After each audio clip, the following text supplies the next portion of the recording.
daughter of a single dad, spoke 5 languages, and saved a $30 million deal for a millionaire woman. Before the story begins, let's make this personal. What brought you here today? A recommendation, curiosity, or maybe just the universe guiding you? David Martinez stared at the eviction notice taped to his apartment door, his hands trembling as 6-year-old Emma tugged at his sleeve. "Papa, what does the paper say?" she asked, her bright green eyes filled with concern. 3 months behind on rent, his freelance translation work barely covering groceries, let alone their cramped Boston apartment. The stack of unpaid bills on his kitchen counter seemed to grow taller each day, mocking his attempts to make ends meet in one of America's most expensive cities. "Nothing important, sweetheart," David lied, crumpling the paper with shaking fingers. Emma had been speaking 5 languages since age 4, English, Spanish, Mandarin, French, and Portuguese, a gift that amazed everyone except bill collectors. Her mother had abandoned them 2 years ago, leaving David to raise their linguistic prodigy alone while struggling to survive as a part-time translator for small businesses and immigration lawyers. "Dad, you look really sad," Emma said, her voice carrying the wisdom of someone far beyond her years. "We'll be okay, right?" The way she effortlessly switched between languages during conversations always caught him off guard. Where other children her age struggled with simple sentences, Emma navigated multiple languages like a seasoned diplomat, absorbing vocabulary and cultural nuances from YouTube videos, library books, and conversations with neighbors from around the world. The refrigerator hummed emptily behind them, containing little more than expired milk and half a loaf of bread. David's laptop sat on their second-hand kitchen table. The screen cracked from when he'd dropped it rushing to a client meeting last month. Their apartment was tiny, but Emma had transformed it into a linguistic playground, with sticky notes in different languages labeling everything from the microwave to her stuffed animals. That evening, as Emma practiced writing Chinese characters at their kitchen table with remarkable precision, David's laptop chimed with an urgent email notification. The subject line made his heart race. "Emergency translation needed. Mandarin to English must be perfect. $500 today if available." The sender was Rebecca Chen, CEO of Chen Industries, a Fortune 500 company he'd only dreamed of working for. David's fingers hovered over the keyboard, afraid to believe this stroke of luck was real. $500 could buy them groceries for a month, maybe even catch up on some utilities. He dialed the number immediately, his hands shaking with nervous energy. "Mr. Martinez? Thank God you're available." Rebecca's voice carried the strain of someone dealing with a crisis. "I have a crucial business document in Mandarin Chinese. My regular translator is in the hospital with appendicitis, and I need this translation perfect by tomorrow morning. The entire deal depends on accuracy. Can you handle complex technical business terminology?" "Absolutely," David replied, sending up a silent prayer that his rusty Mandarin skills wouldn't fail him now. "Please send the document over right away." As Emma colored nearby, humming a French lullaby she'd learned from a YouTube channel, David opened the email attachment. His stomach dropped like a stone. The file contained incredibly complex merger agreements, detailed financial projections, and legal terminology far beyond his current expertise level. One mistranslation could potentially cost millions of dollars and destroy his reputation forever. "Emma," he called softly, a desperate idea forming in his mind. "Want to help Daddy with his work tonight?" Emma bounced over to David's laptop with infectious enthusiasm, her pigtails swinging as she moved. "Oh wow, Chinese characters, these look really easy." She pointed at the screen with tiny fingers that seemed too small to comprehend such complex concepts. "This says acquisition proposal for $30 million, Dad. But look at the grammar structure here. It suggests they're under serious time pressure to close this deal." David stared at his daughter in complete amazement, his mouth hanging open. He'd been struggling with that exact same sentence for 20 agonizing minutes, consulting 3 different dictionaries and online translation tools. "Emma, sweetheart, how do you possibly know business terms in Chinese? These are incredibly advanced concepts. YouTube videos mostly." She shrugged with the casual confidence that only children possess. "And Mrs. Wong at the corner grocery store teaches me new words every time you buy groceries there. She used to work for really big companies in Shanghai before moving to America 15 years ago. She tells me stories about important business meetings and cultural differences between countries." David felt a mixture of pride and bewilderment wash over him. While other parents worried about their children watching too much television, his daughter was apparently getting an advanced education in international business communications from an elderly Chinese immigrant and educational YouTube channels. As David continued struggling through the document, Emma climbed onto his lap, her small finger confidently tracing the complex characters on the screen. "Papa, this part right here is completely wrong," she said suddenly, pointing to a crucial clause buried deep in the legal language. They translated this word as exclusive, but in this specific business context it actually means monopolistic control. That completely changes everything about the entire deal structure and legal implications. David's blood ran cold as the implications hit him. If Emma was correct, and he had every reason to believe she was, then the entire $30 million merger was hanging on this single mistranslation. A decision worth more money than he'd see in 10 lifetimes could be completely wrong because of one incorrectly interpreted word. Rebecca Chen answered her phone on the first ring when David called back, her voice tight with stress. "Mr. Martinez, please tell me you have good news for me." "Ms. Chen, I need to ask you something very important. Do you still have access to the original Chinese document? There might be a critical error in the translation you received from the previous translator." A long, heavy pause filled the phone line. "What kind of error are we talking about here?" "We're scheduled to sign the final agreements tomorrow morning at 9 o'clock. David looked down at Emma, who nodded encouragingly, her green eyes full of confidence in her abilities. "The exclusivity clause in Section 7. It's been seriously mistranslated. Instead of granting exclusive distribution rights as currently written, the Chinese actually establishes monopolistic control over the entire market sector, which could trigger federal antitrust investigations." Rebecca's sharp intake of breath was clearly audible through the phone. "Hold on, Mr. Martinez. I'm immediately conferencing in my entire legal team." Within 5 minutes, 3 corporate lawyers and Rebecca were all on the call, their voices tense with concern about the potential legal implications. Emma tugged gently at David's sleeve and whispered urgently, "Ask them about Section 14 too, Dad. The payment terms are really ambiguous and could be interpreted in multiple ways." "There's more," David continued, his daughter's unwavering confidence bolstering his own courage. "Section 14 contains extremely ambiguous payment terms that could be legally interpreted in at least 3 different ways, potentially creating massive financial liability." After an intensive hour of verification calls with their Chinese business partners, Rebecca's voice was shaky with relief and gratitude. "Mr. Martinez, you and your source just saved our company from a complete legal nightmare. That mistranslation would have cost us the entire deal, and potentially exposed us to federal investigation for monopolistic practices. I want to meet this translator immediately," Rebecca declared with the authority of someone accustomed to getting exactly what she wanted. "Can you come to my office first thing tomorrow morning? I have a business proposition that could potentially change both of your lives forever." David glanced nervously at Emma, who was now reading the Chinese document aloud like it was a simple bedtime story, her pronunciation flawless. "Ms. Chen, I should probably mention something important. My 6-year-old daughter helped significantly with this translation. She's quite remarkably gifted with languages." "Your daughter helped? How old did you say she was?" 6 years old, David admitted, bracing himself for the inevitable disbelief and skepticism. An incredibly long silence stretched across the phone connection. "Mr. Martinez, I want you to bring her with you tomorrow, 9 a.m. sharp, Chen Industries headquarters, Prudential Tower downtown. Don't be late." That night, as Emma methodically brushed her teeth, she chattered excitedly in French about meeting a real CEO lady and seeing a super tall building with important business people. David lay awake for hours, staring at the ceiling, wondering if tomorrow would bring incredible opportunity or complete embarrassment.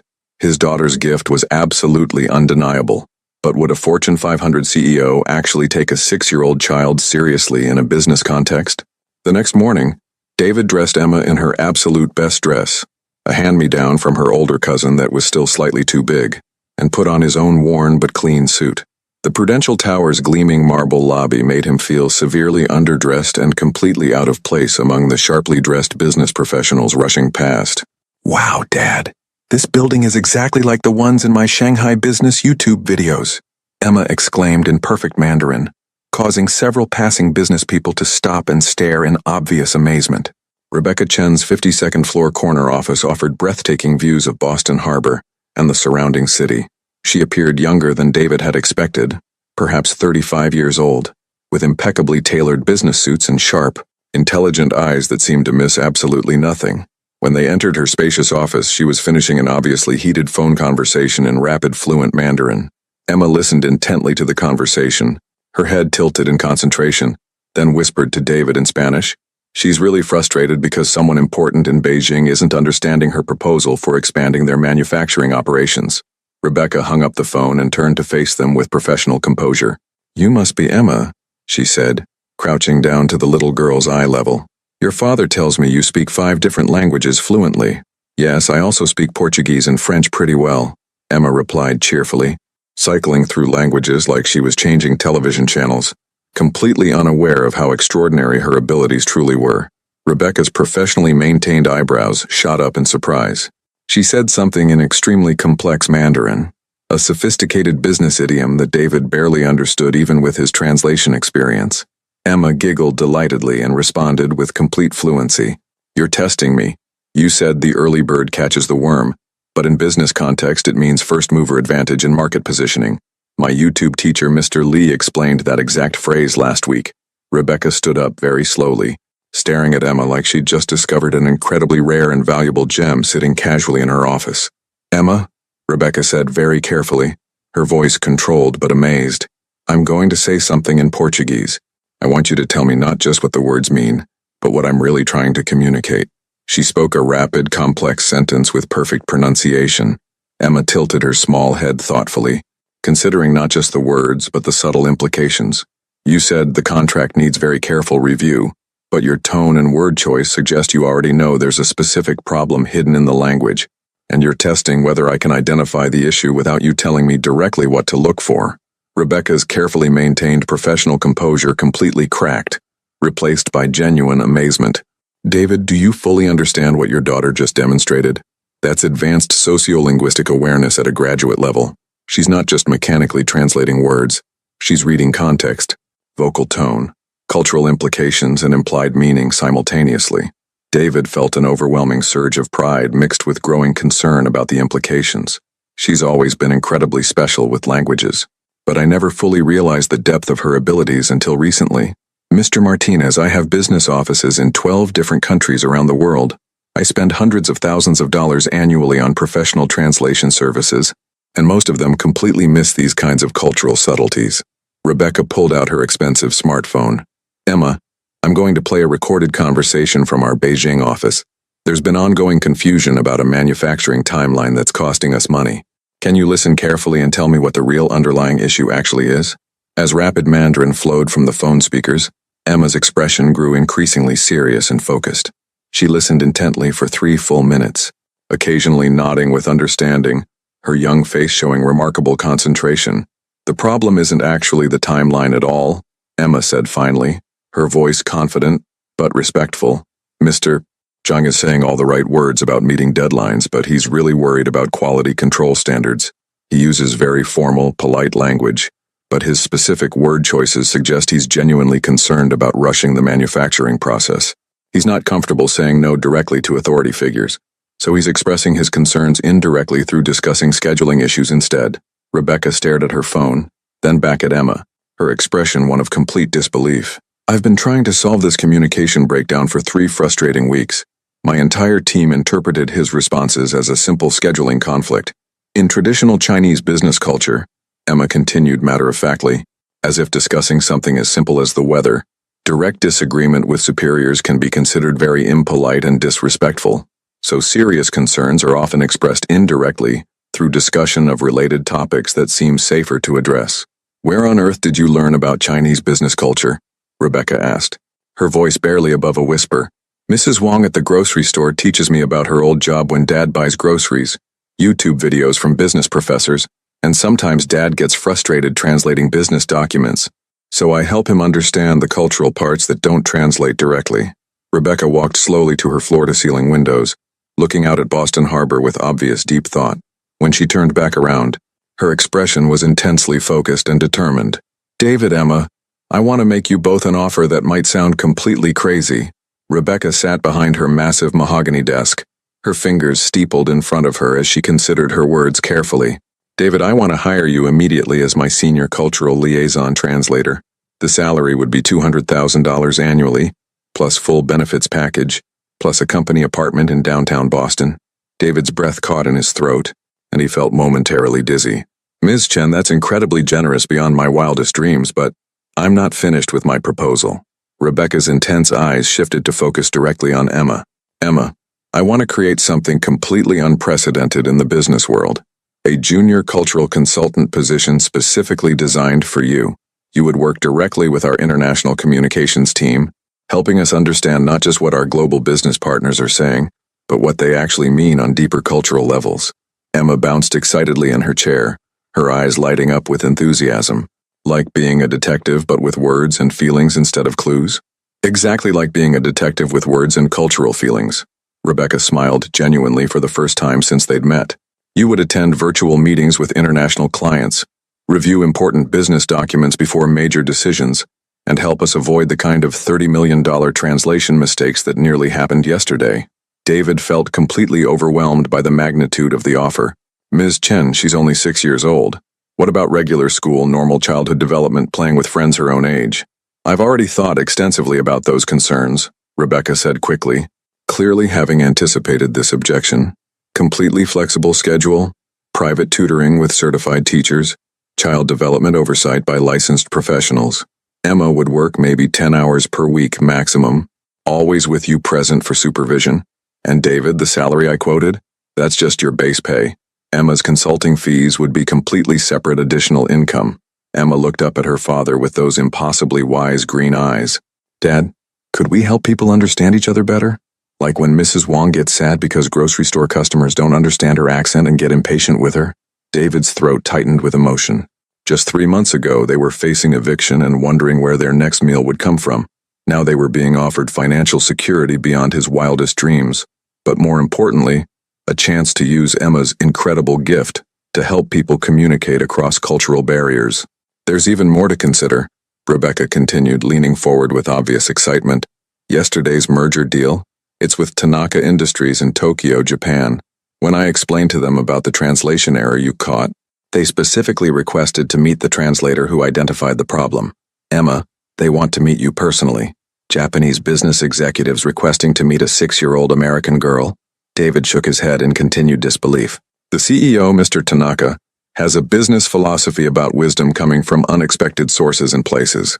When I told him about Emma's abilities, he said, and I'm quoting him directly, "A child who sees truth through language barriers possesses exactly the kind of gift the modern business world desperately needs." Emma tugged gently at David's sleeve with her small hand. "Papa, remember what you always tell me about helping people when we have special abilities?" David remembered his exact words, spoken so many times. If you have a gift that can help others, it's selfish not to use it responsibly. He looked at his daughter, then back at Rebecca, feeling the enormous weight of this life-changing decision pressing down on his shoulders. "I need some time to think about this carefully," David said finally, his voice heavy with the responsibility of the moment. Rebecca nodded with understanding. "Of course this is a major life decision, but David, Emma, this isn't just about money or career advancement. Your daughter has a genuinely rare gift that could revolutionize how international business communication works.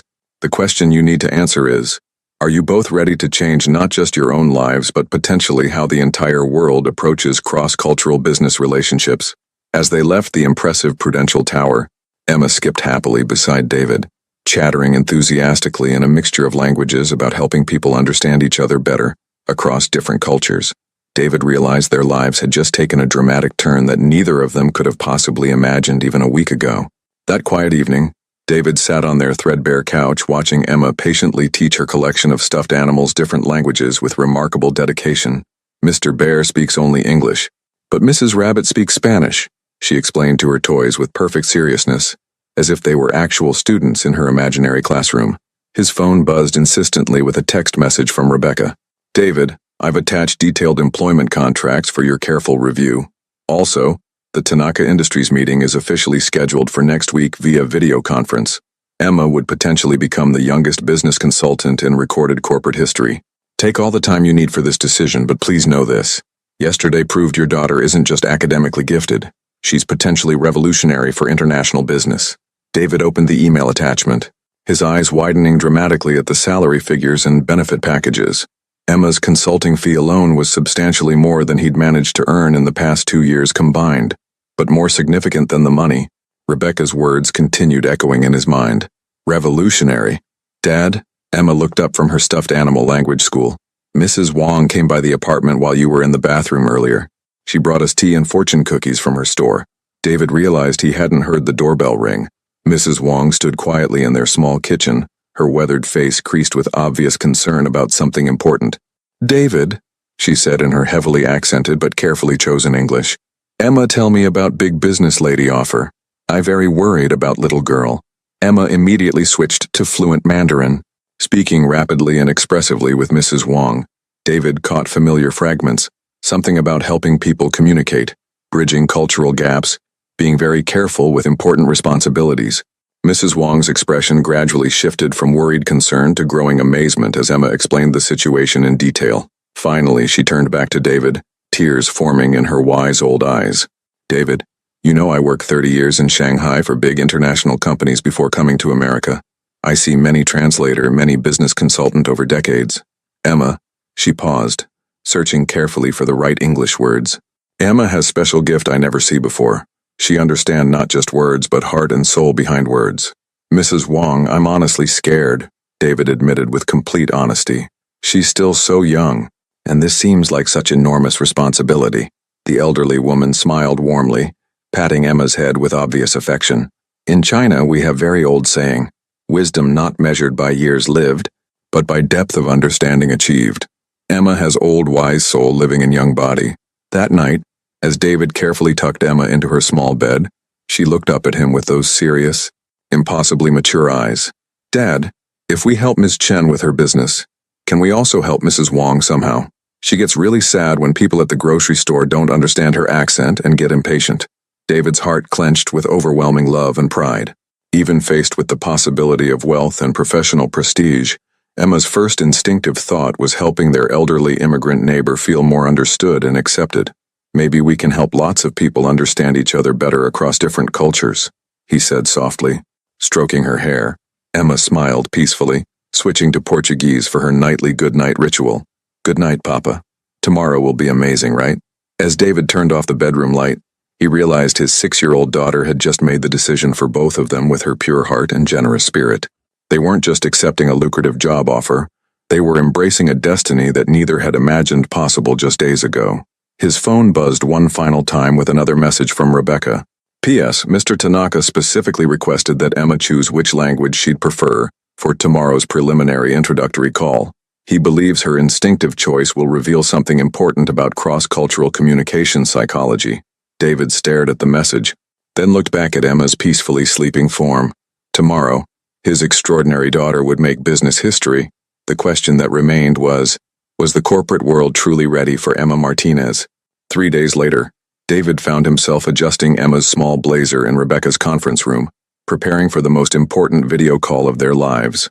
The room's massive screen displayed Tanaka Industries, Tokyo, in bold letters, with a countdown timer showing 2 minutes until connection. "Remember, sweetheart," David whispered nervously, "just be yourself, but this is very important business." Emma nodded solemnly, then surprised everyone by walking to Rebecca's chair. "Ms. Chen, may I suggest we start the meeting in Japanese? Mr. Tanaka will appreciate the cultural respect, and it will show we understand international business etiquette." Rebecca's eyes widened. "Emma, that's incredibly sophisticated thinking. But do you speak Japanese fluently enough for business discussion?" "I've been practicing with YouTube videos and online lessons since you told us about this meeting," Emma replied matter-of-factly. "Mrs. Wong introduced me to her friend Mr. Sato, who runs the sushi restaurant downtown. He's been teaching me formal business Japanese every afternoon." David stared at his daughter in amazement. While he'd been worrying about this meeting for 3 days, Emma had been systematically preparing herself with the dedication of a seasoned professional. The screen flickered to life, revealing a distinguished Japanese man in his 60s, flanked by 3 younger executives in identical dark suits. Mr. Tanaka's weathered face carried the gravity of someone who'd built a billion-dollar empire from nothing. "Good morning," Rebecca began in English, but Emma gently interrupted. "Ohayo gozaimasu, Tanaka-san," Emma said with a perfect bow toward the camera.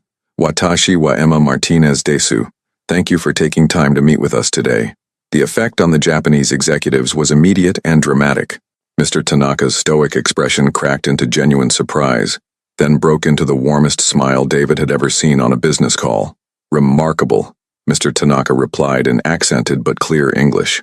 "Miss Emma, your pronunciation is excellent, and your bow shows proper respect. I am very impressed already." Emma beamed with pride. My friend Mr. Sato taught me that respect is the foundation of all successful business relationships. He said you would appreciate traditional courtesy. Mr. Tanaka leaned forward, his eyes twinkling with interest. Miss Emma, before we discuss business, may I ask you something personal? What language do you think in? Emma tilted her head thoughtfully. That's a really interesting question, Mr. Tanaka. I think it depends on what I'm thinking about. When I'm solving problems, I think in English because that's my strongest language. But when I'm thinking about feelings or trying to understand what people really mean, I think in whatever language feels most honest for that situation. The Japanese executives exchanged amazed glances. Mr. Tanaka's lead translator whispered something urgently in his ear. Miss Emma, Mr. Tanaka continued. My translator tells me your answer shows what we call kokoro no rikai, understanding of the heart. This is very rare, even among experienced international business people. Rebecca seized the moment. Mr. Tanaka, Emma demonstrated this exact ability when she identified the translation error that could have cost both our companies millions of dollars and legal troubles. Yes, Ms. Chen explained this situation to me. Mr. Tanaka nodded gravely. But I want to understand how Miss Emma saw what professional translators missed. Emma, can you explain your thinking process? Emma's expression grew serious and focused. Well, Mr. Tanaka, most people translate words, but words are just the surface. Underneath words are feelings, cultural expectations, and hidden meanings. When I read that contract, the Chinese words felt uncomfortable, like someone was trying to say something polite but hide something scary at the same time. Mr. Tanaka sat back in his chair, clearly stunned. Miss Emma, you have just described what takes most international negotiators decades to learn. You understand that business is about human relationships, not just legal documents. David felt a surge of pride so strong it almost brought tears to his eyes. His 6-year-old daughter was holding her own in a conversation with one of Asia's most successful business leaders. Mr. Tanaka, Emma continued with growing confidence, Mrs. Wong told me that in Japanese business culture, trust is more important than contracts.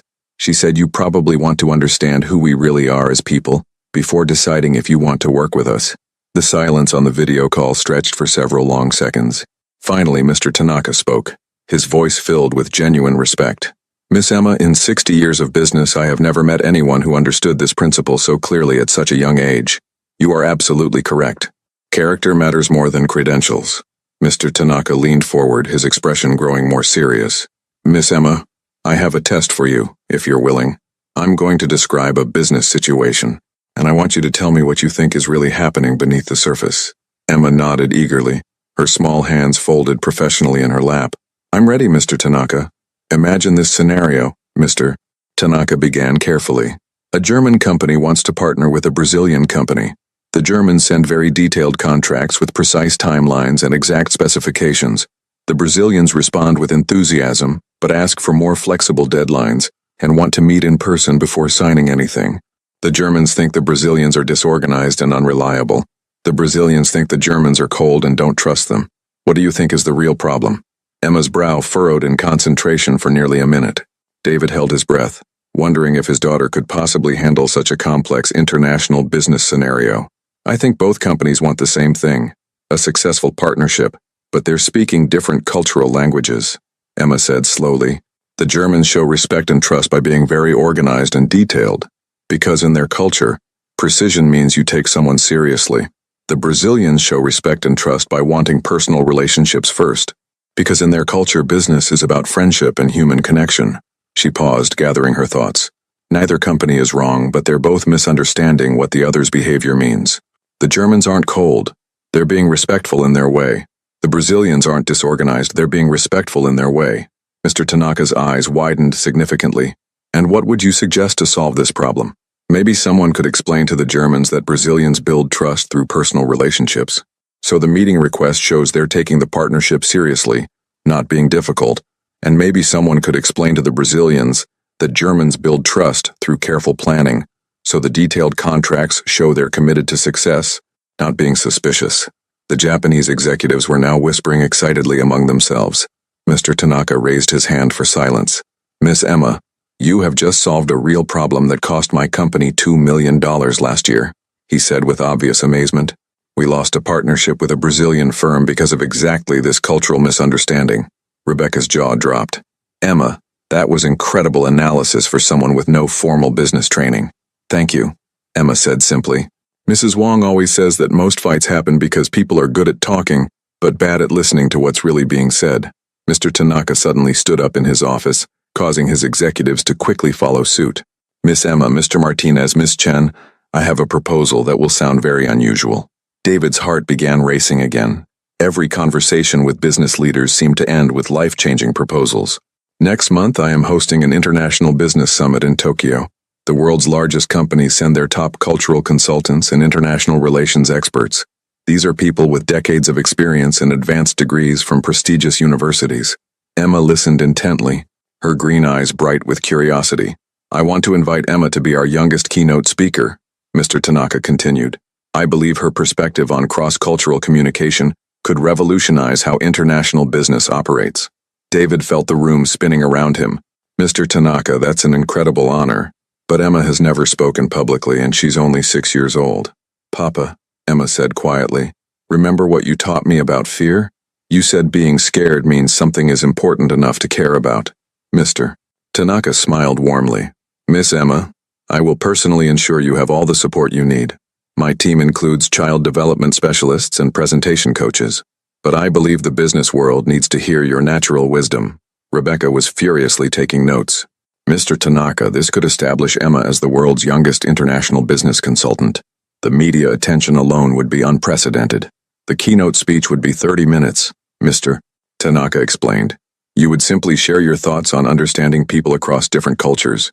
No pressure, no complicated business terms, just your honest perspective. Emma looked thoughtful. Could I tell stories about Mrs. Wong and Mr. Sato and how they taught me about respect and friendship? And maybe about how misunderstandings happen when people use different ways to show they care. That would be perfect, Mr. Tanaka replied immediately. Those real human stories are exactly what business leaders need to hear. David realized that once again, his daughter was making decisions that would change their lives forever. But looking at her confident, caring expression, he knew she was ready for whatever came next. We'll do it, David said finally. Emma will be your keynote speaker. Emma's face lit up with excitement. Mr. Tanaka, I promise to help people understand each other better. 2 weeks later, David stood in the luxurious Chen Industries corporate apartment that Rebecca had arranged for them, watching Emma practice her keynote speech in front of their bathroom mirror. Their new home overlooked Boston Harbor and contained more space than their old apartment building's entire first floor. Good morning, business leaders from around the world, Emma recited carefully, adjusting her posture like the presentation coach had taught her. My name is Emma Martinez and I'm 6 years old. I know that might seem really young to be talking about international business, but I think sometimes young people can see things that adults might miss. David marveled at how much his daughter had grown in confidence over the past month. Rebecca had arranged for Emma to work with child psychologists, public speaking coaches, and even a team of international business professors who were amazed by her intuitive understanding of cross-cultural dynamics. The financial changes had been dramatic and swift. David's first paycheck from Chen Industries was larger than his entire previous year's income. Emma's consulting fees were being deposited into a college fund that would ensure her education anywhere in the world. But more importantly, Emma was thriving in her new role as the company's cultural consultant.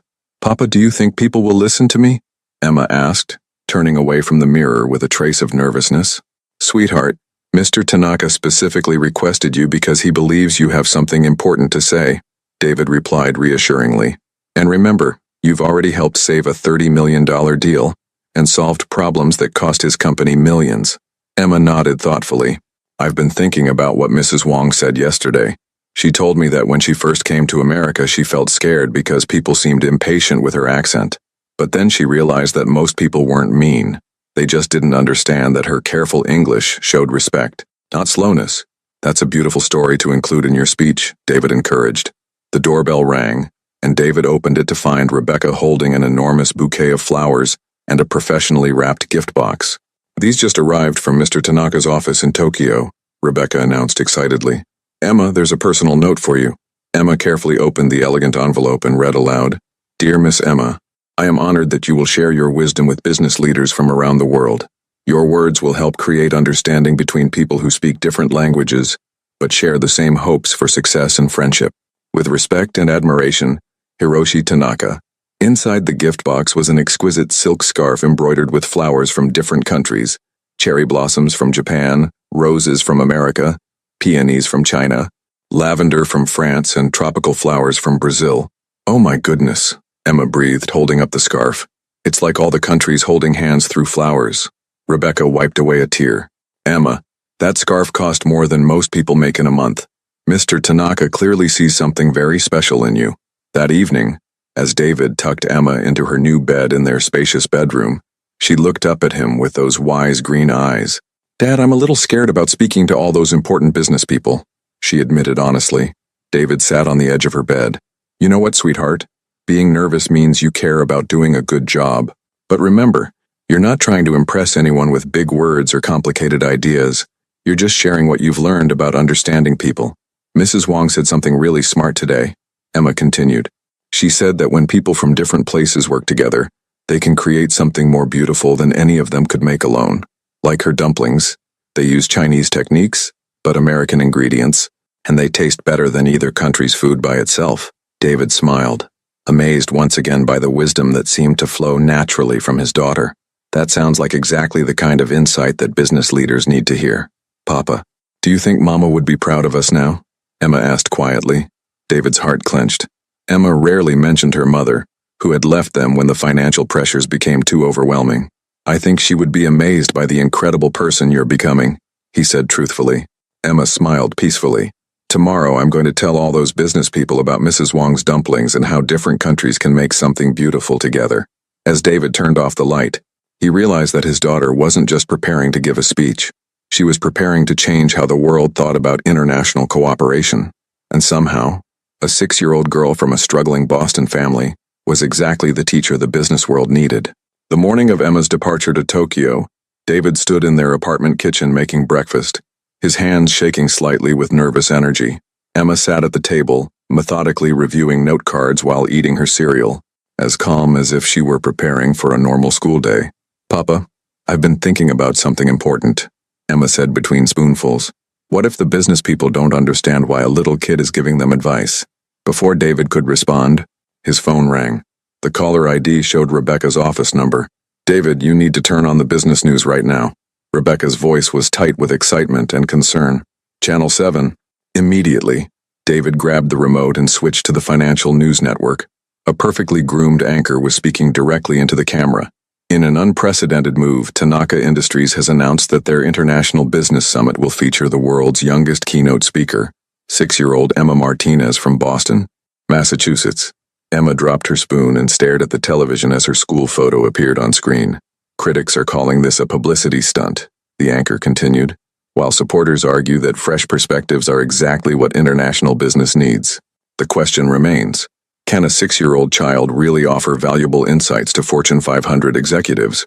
The scene cut to a business professor being interviewed. While Miss Martinez may have some natural linguistic abilities, the idea that she can advise seasoned international business professionals is frankly absurd. This trivializes the complex work of cross-cultural business relationships. Emma's face fell as she watched the criticism unfold on screen. Papa, they think I'm just a silly little kid playing dress-up. David turned off the television and knelt beside Emma's chair. Sweetheart, do you remember what happened when you identified that translation error? Those critics don't know about the $30 million deal you saved, or the Brazilian partnership problem you solved for Mr. Tanaka. But what if they're right? Emma asked, her confidence wavering for the first time. What if I don't really understand business and I've just been lucky? The doorbell rang and David opened it to find Mrs. Wong standing in the hallway, holding a small wrapped package and wearing her best dress. Emma, Mrs. Wong said in careful English, I come to give you something very important before big trip. Emma perked up immediately and ran to hug the elderly woman. Mrs. Wong handed her the package, which contained a small jade pendant on a delicate chain. This pendant belonged to my grandmother in China, Mrs. Wong explained. She give to me when I start working for international company in Shanghai. She say, when people doubt you because you different, remember that difference is your strength, not weakness. Emma held the pendant carefully, her eyes wide with the significance of the gift. Emma, Mrs. Wong continued, you helped me feel understood in America when I thought nobody care about old Chinese woman with broken English. You see heart behind my words when other people only hear accent. This is very special gift. Not everyone can do this. But the people on TV said I'm too young to understand business. Emma said sadly. Mrs. Wong smiled warmly. Emma, I work 30 years in business. Most business problems happen because people forget that business is about people, not just money. You understand people better than most adults I know. Rebecca arrived an hour later to drive them to the airport, her face glowing with excitement. Emma, I just got off the phone with Mr. Tanaka. The registration for the summit has increased by 40% since they announced your keynote. Business leaders from around the world want to hear what you have to say. During the car ride to Logan Airport, Emma stared out the window, unusually quiet. Finally, she spoke. Ms. Chen, what if I disappoint everyone? What if Mr. Tanaka made a mistake choosing me? Rebecca pulled the car over and turned to face Emma directly. Sweetheart, let me tell you something about business that most people don't understand. The biggest problems in international business don't come from complicated contracts or financial disagreements. They come from people misunderstanding each other across cultural differences. She paused, choosing her words carefully. Emma, you have a gift for seeing past language barriers straight to what people really mean and feel. That's not something you can learn in business school. It's something you're born with and develop through genuine caring about people. Emma touched Mrs. Wong's jade pendant hanging around her neck. So I should just be myself and share what I've learned about understanding people? Exactly, Rebecca replied. Don't try to sound like a business expert. Just tell your stories about Mrs. Wong, Mr. Sato, and what you've observed about how people from different cultures show respect and build trust. As their plane lifted off from Boston, Emma pressed her face to the window, watching her city shrink below. Papa, I'm ready to help those business people understand each other better. David squeezed her hand, knowing that whatever happened in Tokyo, his daughter was about to make history. The Tokyo Business Summit took place in a gleaming convention center that seemed to stretch endlessly in every direction. David stood backstage with Emma, both of them overwhelmed by the scope of the event. Through the curtains, they could see an auditorium filled with over 2,000 business executives from around the world. Ladies and gentlemen, the announcer's voice boomed across the venue. Please welcome our keynote speaker, 6-year-old cultural consultant, Emma Martinez. Emma took a deep breath, touched Mrs. Wong's jade pendant for luck, and walked onto the stage with surprising confidence. The massive audience fell completely silent. Thousands of eyes focused on the small figure approaching the podium. A technician quickly adjusted the microphone to Emma's height, and she looked out at the sea of faces with remarkable composure. Good morning, everyone, Emma began, her clear voice carrying perfectly through the sound system. My name is Emma Martinez, and I'm 6 years old. I know that might seem really young to be talking about international business, but I think sometimes children can see things that adults might forget. A murmur rippled through the audience, some skeptical, others curious. I want to start by telling you about my friend Mrs. Wong, Emma continued, settling into the rhythm of storytelling. She's from China, and she owns a grocery store in my neighborhood in Boston. When she first came to America, people sometimes got impatient with her because her English was careful and slow. They thought she didn't understand business or was wasting their time. Emma paused, scanning the audience with those wise green eyes. But Mrs. Wong wasn't slow. She was being respectful. In her culture, speaking carefully and thoughtfully shows that you take the conversation seriously. When people rushed her or seemed annoyed, it hurt her feelings. Not because she couldn't understand, but because she felt like they didn't respect her way of showing respect. The audience was now completely attentive, leaning forward to catch every word.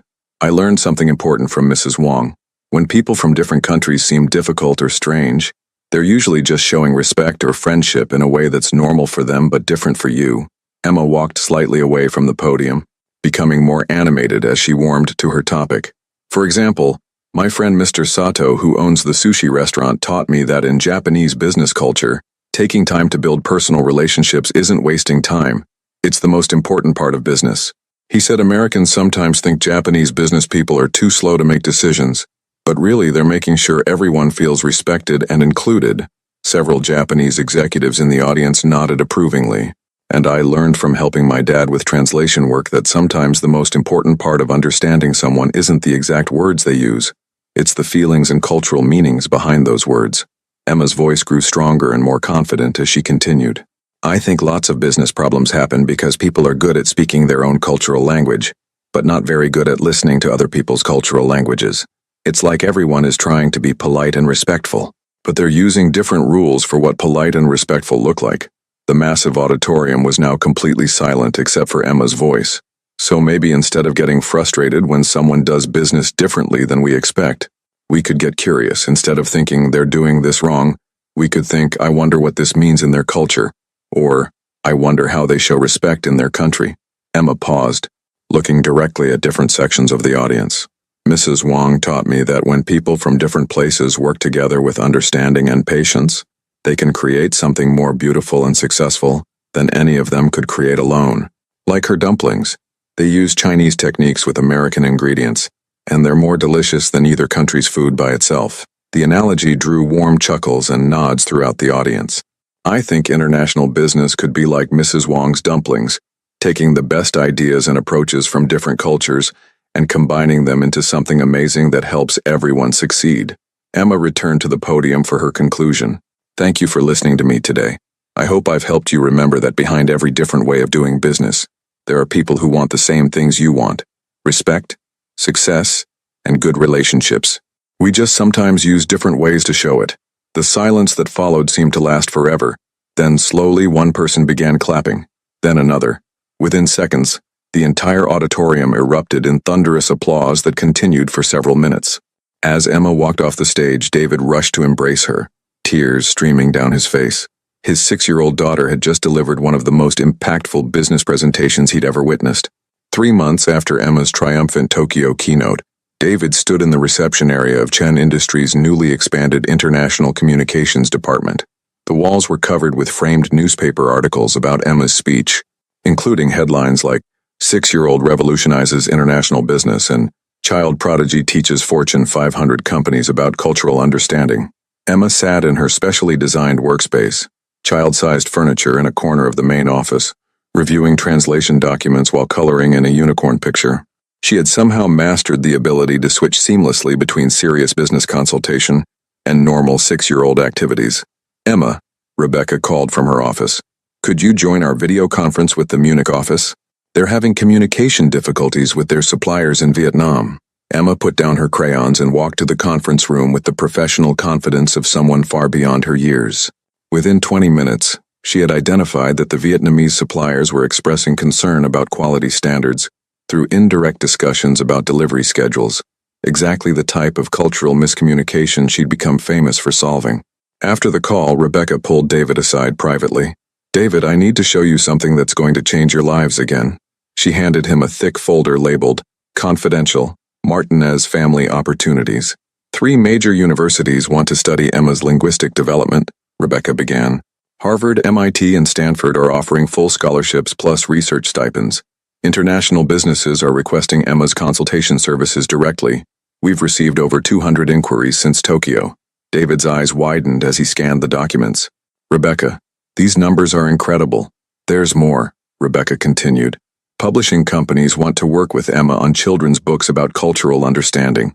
Television networks are interested in educational programming. And the United Nations has formally invited her to speak at their annual conference on global cooperation." David felt overwhelmed by the magnitude of the opportunities. "It's amazing, but I want to make sure Emma stays grounded and has a normal childhood." "Papa," Emma appeared in the doorway, having obviously overheard the conversation. "What's a normal childhood?" David laughed despite his concerns. "Well, sweetheart, most 6-year-olds don't advise Fortune 500 companies or give keynote speeches to international business leaders." Emma considered this seriously. "But most 6-year-olds don't have friends like Mrs. Wong and Mr. Sato who teach them about different cultures, and most 6-year-olds don't get to help people understand each other better across countries." She climbed into David's lap with her characteristic directness. "Dad, I like helping people solve communication problems. It makes me happy when businesses can work together better because they understand each other's cultural languages." Rebecca smiled warmly. "Emma, you've created something entirely new in the business world. Companies are starting to hire cultural consultants specifically because of your influence. You've shown everyone that understanding people is just as important as understanding spreadsheets and contracts." "Mrs. Wong says I have a gift for seeing heart behind words," Emma said matter-of-factly. "She taught me that gifts are supposed to be shared to help people, not hidden away." David looked at his remarkable daughter, then at Rebecca, then at the folder full of extraordinary opportunities. 6 months ago, they had been facing eviction and wondering where their next meal would come from. Now Emma was revolutionizing international business communication and inspiring companies worldwide to prioritize cultural understanding. "What do you want to do, Emma?" David asked, letting his daughter guide their decision as she had so many times before. Emma thought carefully, as she always did when facing important choices. I want to keep helping people understand each other better. But I also want to keep learning from Mrs. Wong and Mr. Sato and playing with my stuffed animals and coloring pictures. That sounds like the perfect balance, Rebecca said with obvious affection. That evening, as David tucked Emma into bed in their beautiful apartment overlooking Boston Harbor, she looked up at him with those impossibly wise green eyes. Papa, do you remember when we were scared about the eviction notice and didn't know how we'd buy groceries? I remember, David said softly. I think sometimes scary things happen to push us toward amazing things we never would have discovered otherwise, Emma said with a philosophical depth that continually amazed him. David kissed her forehead, marveling at how a 6-year-old girl's gift for understanding people across cultural barriers had transformed not just their lives, but the entire international business world's approach to cross-cultural communication. Good night, sweetheart, he whispered. Tomorrow will bring new adventures. Good night, Papa, Emma replied sleepily, and tomorrow will help more people understand each other better. As David turned off the light, he realized that Emma's greatest gift wasn't her ability to speak 5 languages. It was her capacity to see the humanity behind cultural differences and help others do the same. His daughter had taught the business world that successful international cooperation wasn't about perfect translations, but about perfect understanding of the human heart that beats the same in every culture. Outside their window, the lights of Boston Harbor sparkled like stars, and somewhere across the world, business leaders were learning to listen not just to words, but to the cultural meanings behind them, thanks to the wisdom of a 6-year-old girl who saw beyond language barriers straight to the universal human desire for respect, understanding, and connection.